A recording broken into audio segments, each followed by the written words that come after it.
Série 2, numéro 47. La résistance due au conditionnement religieux. Par Kim Nataraja. Notre éducation religieuse nous a transmis des images de Dieu qui pourraient être un autre obstacle dans notre parcours spirituel. Nous devons prendre conscience que nos idées sur Dieu n'ont pas seulement été influencées par des facteurs sociaux et culturels, mais ont également été déformées par notre conditionnement, nos peurs, nos espoirs et nos besoins personnels. Elles sont souvent héritées de notre petite enfance, particulièrement liées à notre attitude à l'égard des parents et des enseignants. Toute image est un produit de l'ego. En nommant Dieu, on croit connaître la réalité divine. En ayant formé une image claire de lui, elle, l'ego se sent en sécurité et dans la maîtrise. Mais nommer n'est pas connaître. Nous avons été créés à l'image et à la ressemblance de Dieu, comme nous dit la Genèse. Mais plutôt que de comprendre par là que nous avons en nous l'image et la ressemblance de Dieu, l'on prend cela à la lettre, et c'est Dieu que nous faisons alors à notre propre image conditionnée et à notre ressemblance. La plupart des gens sont enfermés dans leur corps mortel comme un escargot dans sa coquille, recroquevillés dans leurs obsessions à la manière des hérissons. Ils se forment une notion de la réalité de Dieu en se prenant pour modèle. Citation de Clément d'Alexandrie qui vécut au IIe siècle. Lorsqu'on devient agnostique ou même athée, c'est souvent notre image de Dieu qui est morte. Le cri de Nietzsche, « Dieu est mort », en est l'exemple frappant. Il ne pouvait plus accepter le Dieu de son enfance et a rejeté le bébé avec l'eau du bain.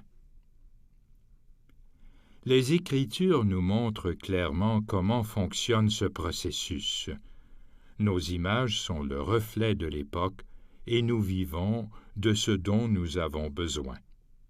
On peut observer la série des images de Dieu liées à l'évolution sociale de l'humanité. On rencontre d'abord le Dieu tribal de la Bible hébraïque, tout-puissant, protecteur, bienfaiteur, imposant, mais aussi lointain, capricieux et imprévisible, comme la nature dont les petites sociétés souvent nomades étaient si dépendantes. Il a été suivi par un Dieu plus impartial, omnipotent et omniscient, pas aussi lointain, un chef seulement, tout comme le roi idéal que demande alors la société sédentaire ou la cité-État.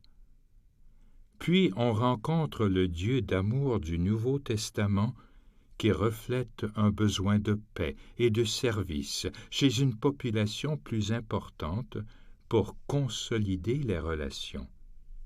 Mais Dieu ne change pas, seules nos images changent.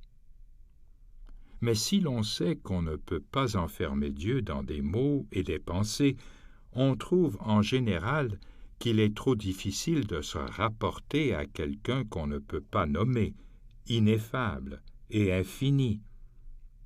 L'esprit humain a besoin d'images. Il est ainsi fait. Cela fait partie de notre être physique à ce niveau de la réalité du temps et de l'espace. Mais on doit se rappeler que Dieu est beaucoup plus que nos images et voir, au-delà des images, la réalité qu'elles désignent.